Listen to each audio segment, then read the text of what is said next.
안녕하세요. 기억의 온도 채널 주인 레인입니다. 오늘 소개할 이야기는 경기도에 사시는 60세 윤미숙님께서 보내주신 사연입니다. 1990년 그러니까 지금으로부터 35년 전 일이에요. 당시 17살이었던 아들 수연이의 이야기인데요. 지금 들으시면 믿기지 않으실 수도 있지만 한 번의 무대가 한 아이의 인생을 완전히 바꿔놓은 진짜 이야기입니다. 수연이는 고등학교 2학년 때까지 반에서 거의 말을 하지 않는 아이였어요. 점심시간에도 혼자 도서관에 가고 체육시간에도 구석에서 책을 보는 그런 조용한 학생이었죠. 친구들은 수연이를 이상하게 봤어요. 남자애가 말도 없고 친구도 없다고 수군댔습니다. 사실 수연이가 이렇게 된 데는 이유가 있었어요. 초등학교 6학년 때였어요. 음악 시간에 선생님이 한 명씩 돌아가며 노래를 부르게 하셨는데 수연이 차례가 됐을 때 긴장한 나머지 목소리가 떨렸거든요. 그때 반 아이들이 키득키득 웃었어요. 그날 이후로 수연이는 사람들 앞에서 말하는 게 무서워졌습니다. 자기 목소리가 이상하다고 생각했고 사람들이 자신을 비웃을 거라고 믿게 됐어요. 중학교 때는 더 심해졌어요. 발표 시간만 되면 손에 땀이 나고 심장이 두근거렸어요. 선생님이 이름을 부르면 고개를 숙이고 작은 목소리로 모르겠습니다 하고 넘어가곤 했죠. 친구들은 수연이를 유령이라고 불렀어요. 있는 듯 없는 듯 말도 없고 존재감도 없다고요. 고등학교에 올라와서도 마찬가지였어요. 수연이는 매일 아침 학교 가는 게 두려웠어요. 복도를 걸을 때도 고개를 숙이고 아무도 자신을 쳐다보지 않기를 바랐죠. 점심시간이 되면 도서관 구석 자리에 앉아서 책을 읽는 척했어요. 사실은 글자가 눈에 들어오지도 않았지만요. 그런데 1990년 5월 어느 날 학교에서 장기자랑 대회를 한다는 공지가 나왔어요. 전교생이 다 모여서 하는 큰 행사였죠. 각 반에서 대표를 한 명씩 내야 했어요. 수연이는 자기랑은 상관없는 일이라고 생각했어요. 하지만 점심시간이 끝나고 교실로 돌아왔을 때 담임 선생님이 수연이를 불렀습니다.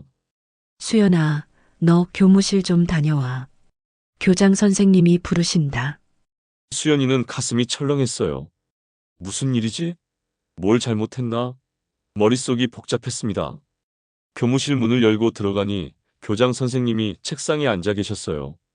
교장 선생님은 50대 중반쯤 되어 보였고 검은 뿔테 안경을 쓰고 계셨습니다. 엄격한 분으로 유명했죠. 교장 선생님은 안경 너머로 수연이를 쳐다보며 이렇게 말했답니다. 수연아, 앉아라. 너 노래할 줄 안다며? 수연이는 깜짝 놀랐어요. 자기가 노래를 한다는 걸 어떻게 아셨을까요? 사실 수연이는 집에서만큼은 노래를 불렀거든요. 할머니와 둘이 있을 때 라디오에서 흘러나오는 노래를 따라 부르곤 했어요. 그리고 음악 시간에도 아주 작은 목소리로 다른 아이들 목소리에 묻히게 조용히 노래를 불렀습니다. 그런데 음악 선생님이 그걸 알아차린 거예요. 어느 날 수업이 끝나고 음악 선생님이 수연이를 따로 불러 세우셨어요. 수연아, 너 목소리 참 좋구나. 왜 그렇게 작게 부르니? 크게 불러봐. 수연이는 얼굴이 빨개졌어요. 고개를 저으며 뒷걸음질 쳤죠. 음악 선생님은 안타까워하셨지만 더 이상 강요하지 않으셨어요.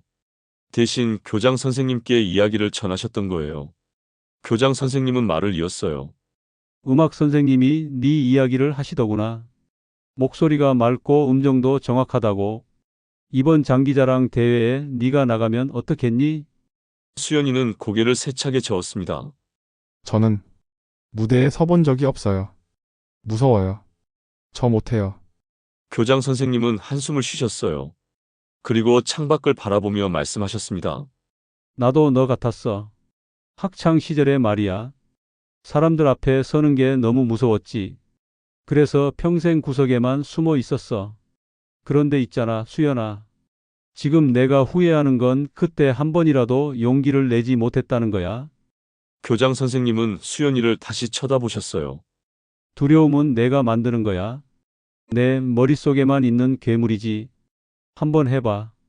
안 하면 평생 후회할 거다. 나처럼 말이야. 수연이는 아무 말도 할 수 없었어요. 교장 선생님의 눈빛이 진지했거든요. 생각해보고 내일까지 답을 줘. 강연은 안 할게. 하지만 기회는 지금밖에 없단다. 수연이는 그날 집에 돌아와서 할머니께 말씀드렸어요. 수연이는 엄마 없이 할머니 손에서 자랐거든요. 엄마는 수연이가 5살 때 교통사고로 돌아가셨어요. 수연이 아빠는 엄마가 돌아가신 후 1년도 안 돼서 재혼하셨어요. 새엄마는 나쁜 사람은 아니었지만 수연이에게 관심이 없었어요. 그래서 수연이는 할머니 집에서 살게 됐습니다. 할머니는 수연이의 유일한 가족이자 친구였어요. 수연이가 무대에 서야 할지 고민이라고 말하자 할머니는 한참 동안 수연이의 얼굴을 바라보셨어요. 주름진 손으로 수연이의 손을 꼭 잡으셨습니다. 수연아, 할머니가 이야기 하나 해줄까? 네, 할머니. 할머니는 천천히 입을 여셨어요. 내 엄마도 너처럼 조용한 아이였어. 학교에서도 말이 없고 친구도 별로 없었지. 그런데 16살 되던 해에 교회 성가대에 들어갔단다. 목사님이 내 엄마 목소리를 듣고 권유하셨거든. 할머니는 잠시 멈추셨어요. 눈가가 촉촉해졌습니다. 처음엔 내 엄마도 무서워했어. 사람들 앞에서 노래를 부른다는 게. 하지만 딱 한 번 용기를 냈단다. 그리고 그날 이후로 내 엄마는 완전히 달라졌어. 자신감이 생기고 웃음도 많아지고 친구도 생기고. 수연이는 엄마 이야기를 들으며 가슴이 뭉클했어요. 할머니는 계속 말씀하셨습니다. 내 엄마는 나중에 작은 무대였지만 동네 잔치 때마다 노래를 불렀지. 사람들이 박수 칠 때 내 엄마 얼굴이 얼마나 환했는지 몰라. 그게 내 엄마한테는 세상에서 가장 행복한 순간이었어. 할머니는 일어나서 안방으로 들어가셨어요. 그리고 장롱 깊숙한 곳에서 낡은 스카프 하나를 꺼내셨어요. 연한 하늘색 스카프였는데 시간이 지나 약간 발해 있었지만 여전히 부드러웠어요. 이건 내 엄마가 무대에 설 때마다 목에 두르던 스카프란다. 엄마는 이걸 두르면 용기가 생긴다고 했어. 내가 가져가거라. 내 엄마가 옆에 있다고 생각하면서. 수연이는 스카프를 받아들었어요. 손에 닿는 느낌이 따뜻했어요. 엄마 냄새가 날 것 같았어요. 아니, 정말 희미하게 엄마의 향수 냄새가 나는 것 같았습니다. 그날 밤 수연이는 스카프를 꼭 안고 잤어요. 엄마 꿈을 꿨어요. 꿈속에서 엄마가 웃으며 말했어요. 수연아, 괜찮아. 엄마가 옆에 있어. 다음 날 아침 수연이는 결심했습니다. 한번 해보기로요. 학교에 가서 교장 선생님께 말씀드렸어요. 선생님, 제가 할게요. 노래 부를게요. 교장 선생님은 놀란 표정으로 수연이를 보셨어요. 그리고 환하게 웃으셨습니다. 잘 결정했다, 수연아. 후회 안 할 거야. 그날부터 수연이는 음악 준비실에서 연습을 시작했어요. 음악 선생님이 방과 후에 남아서 도와주셨거든요. 처음엔 목소리가 떨렸어요. 음정도 불안했죠. 하지만 며칠 연습하니까 조금씩 나아졌어요. 음악 선생님은 수연이에게 말했어요. 수연아, 완벽할 필요 없어. 그냥 내 마음을 담아서 불러. 진심이 사람들 마음을 움직이는 거야. 그리고 드디어 5월 21일 장기자랑 날이 다가왔어요. 그날 아침 수연이는 긴장으로 아침밥을 먹지 못했어요. 할머니는 수연이의 등을 쓰다듬어 주시며 말씀하셨습니다. 수연아, 내가 노래를 잘하든 못하든 할머니는 내가 자랑스럽단다. 무대에 선다는 것만으로도 넌 이미 용기 있는 아이야. 학교에 도착하니 강당은 학생들로 가득 찼어요. 300명이 넘는 학생들이 자리를 채우고 있었습니다. 무대 위에는 조명이 환하게 켜져 있었고 스피커에서는 음악이 흘러나왔어요. 장기자랑이 시작됐어요. 먼저 3학년 선배들이 댄스를 췄어요. 학생들이 환호하고 박수를 쳤죠. 그 다음은 1학년 후배가 개그를 했어요.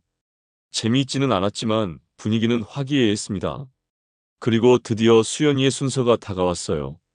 사회를 보던 선생님이 마이크를 잡고 말했습니다. 다음은 2학년 3반 이수연 학생의 노래입니다. 수연 군, 나와주세요. 그 순간 강당이 웅성거리기 시작했어요. 저희가 노래를 한다고? 수연이? 말도 안 하는 애가. 웃기네. 진짜. 저 애 목소리 들어본 사람 있어. 뒤에서 누군가가 낄낄거리며 웃었어요.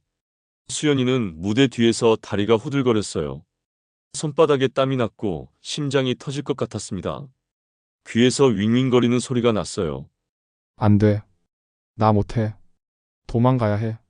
수연이는 뒷문으로 뛰쳐나가고 싶었어요. 하지만 그때였어요. 반 친구 윤지가 무대 뒤로 다가왔어요. 윤지는 수연이가 학교에서 유일하게 말을 트는 친구였어요.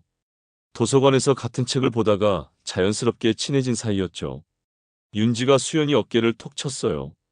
수연아, 넌 할 수 있어. 나 음악 시간에 네 노래 들었잖아. 진짜 잘해. 걱정하지 마. 윤지는 미소를 지었어요. 그 미소가 수연이에게 힘이 됐어요. 수연이는 깊게 숨을 들이마셨어요. 그리고 가방에서 엄마의 스카프를 꺼냈습니다. 손이 떨렸지만 천천히 목에 둘렀어요. 스카프를 만지는 순간 할머니의 목소리가 들리는 것 같았어요. 네 엄마도 이렇게 용기를 냈단다. 그리고 엄마의 목소리도 들리는 것 같았어요. 수연아, 괜찮아. 엄마가 옆에 있어. 수연이는 무대 위로 걸어 나갔어요. 강당의 웃음소리가 더 커졌어요. 특히 3학년 남학생 몇 명이 손가락으로 가리키며 키득거렸습니다. 야, 저거 봐. 스카프 둘렀네. 완전 웃겨. 남자가 스카프를 왜 둘러? 여자도 아니고. 망신당하려고 환장했나 봐. 수연이는 마이크 앞에 섰어요. 조명이 눈부셨어요. 수백 개의 시선이 자신을 향하고 있다는 게 느껴졌습니다. 강당이 너무 넓어 보였어요. 숨이 막혔어요. 음향 선생님이 물었어요. 수연아, 반주 틀어줄까? 수연이는 고개를 저었어요. 아니요. 그냥 부를게요. 반주 없이 노래를 부르겠다고요? 강당이 더 시끄러워졌어요. 이제는 놀림을 넘어서 비웃음이었어요. 완전 망하겠네. 반주도 없이? 쪽팔려 죽겠다, 진짜. 1분도 못 버틸걸? 뒤쪽에서 교장 선생님이 팔짱을 끼고 지켜보고 계셨어요. 표정이 굳어 있었습니다. 아마 후회하고 계셨을 거예요. 왜 저 조용한 학생을 무대에 올렸을까 하고요. 수연이는 눈을 감았어요.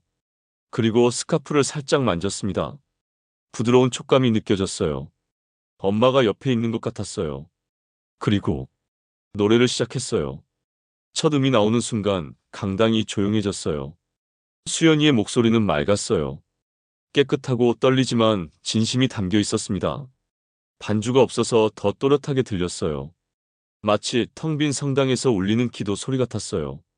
수연이는 이문세의 광화문 연가를 불렀어요. 당시에 아주 유행하던 노래였죠. 하지만 수연이가 부르는 광화문 연가는 달랐어요. 17살 소년의 목소리였지만 그 안에는 그리움과 외로움, 그리고 무언가를 간절히 바라는 마음이 담겨 있었습니다. 이 거리를 다시 걷는다면 그대 곁에 나 있을까요? 노래가 흐를수록 강당은 더 조용해졌어요. 웃음소리가 멈췄어요. 수군거림도 사라졌어요. 모두가 숨을 죽이고 수연이의 노래를 들었습니다. 3학년 남학생 중 한 명인 태민이는 입을 벌린 채 멍하니 무대를 바라봤어요. 아까 그렇게 비웃던 아이였는데 이제는 눈시울이 붉어져 있었습니다. 태민이는 문득 자기 엄마 생각이 났어요. 시골에 계신 엄마. 1년에 한두 번밖에 못 보는 엄마. 윤지는 무대 옆에서 조용히 눈물을 흘렸어요. 손으로 입을 막고요. 수연이가 이렇게 멋진 목소리를 가지고 있었는지 몰랐어요. 그동안 얼마나 외로웠을까, 얼마나 무서웠을까 생각하니 가슴이 아팠습니다. 교장 선생님은 팔짱을 풀고 조용히 고개를 끄덕이셨어요. 안경을 벗어 닦으셨는데 아마 눈물이 고였던 것 같아요. 선생님도 자신의 학창시절을 떠올렸어요. 용기를 내지 못했던 그때, 후회만 남았던 그 시절. 할머니도 오셨어요. 맨 뒤쪽 구석 자리에 앉아 계셨는데 손수건을 꺼내 눈가를 닦고 계셨습니다. 할머니는 수연이의 목소리 속에서 딸의 목소리를 들었을 거예요. 하늘나라에 간 딸이 손자를 통해 다시 노래하는 것 같았어요. 그대 향한 길은 언제나 아름다워. 눈물조차 내겐 행복이어라. 수연이의 노래가 끝났어요. 마지막 음이 사라지고 강당은 완전히 조용해졌습니다. 아무도 박수를 치지 않았어요. 아니, 칠 수가 없었어요. 모두가 그 여운 속에 빠져 있었거든요. 그리고 3초쯤 지났을까요? 한 명이 일어나 박수를 쳤어요. 태민이었어요. 아까 그렇게 비웃던 그 학생이었어요. 태민이가 일어서자 옆 친구도 일어섰어요. 그리고 하나 둘 모두가 일어나 박수를 치기 시작했습니다. 강당이 우레 같은 박수 소리로 가득 찼어요. 환호성도 터져 나왔어요. 수연아, 대박이다. 진짜 잘한다. 완전 감동이야. 수연이는 무대 위에서 그제야 눈을 떴어요. 그리고 깜짝 놀랐습니다. 모두가 일어나 자신을 향해 박수를 치고 있었거든요. 수연이는 눈물이 났어요. 처음으로 세상이 자신을 인정해 주는 것 같았어요. 더 이상 투명 인간이 아니었어요. 더 이상 유령이 아니었어요. 무대에서 내려온 수연이를 윤지가 달려와 안았어요. 수연아, 진짜 대박이었어. 나 진짜 울었어. 너 완전 멋있었어. 교장 선생님도 다가오셨어요. 그리고 수연이 어깨를 톡톡 두드리며 말씀하셨습니다. 잘했다, 수연아. 내가 옳았어. 내 안에 이런 목소리가 있는 줄 몰랐구나. 용기 내줘서 고맙다. 할머니는 수연이에게 다가와 아무 말 없이 꼭 안아주셨어요. 할머니 품에서 수연이는 한참을 울었습니다. 엄마 생각이 났거든요. 엄마도 이렇게 박수 받았을까? 엄마도 이렇게 행복했을까? 그날 이후 수연이의 학교 생활이 완전히 바뀌었어요. 복도를 지나가면 아이들이 인사를 했어요. 수연아, 오늘도 노래 불러줘. 야, 수연이 목소리 진짜 좋더라. 완전 가수 같아. 태민이도 며칠 뒤 다가와 사과했어요. 수연아, 미안해. 내가 너를 오해했어. 내 노래 진짜 감동이었어. 나 그날 집에 가서 엄마한테 전화했어. 오랜만에. 수연이는 처음으로 학교가 무섭지 않았어요. 더 이상 숨지 않아도 됐어요. 자신의 목소리를 내도 괜찮다는 걸 알게 됐거든요. 그해 여름 수연이는 지역 노래 대회에 나가 1등을 했어요. 그리고 대학교의 실용음악과로 진학했습니다. 지금은 작은 음악 학원을 운영하면서 아이들에게 노래를 가르치고 있어요. 특히 소심하고 말이 없는 아이들을 많이 가르친답니다. 윤미숙님은 편지 마지막에 이렇게 쓰셨어요. 수연이는 지금도 그 스카프를 소중히 간직하고 있어요. 무대에 설 때마다 가방에 넣고 다닌답니다.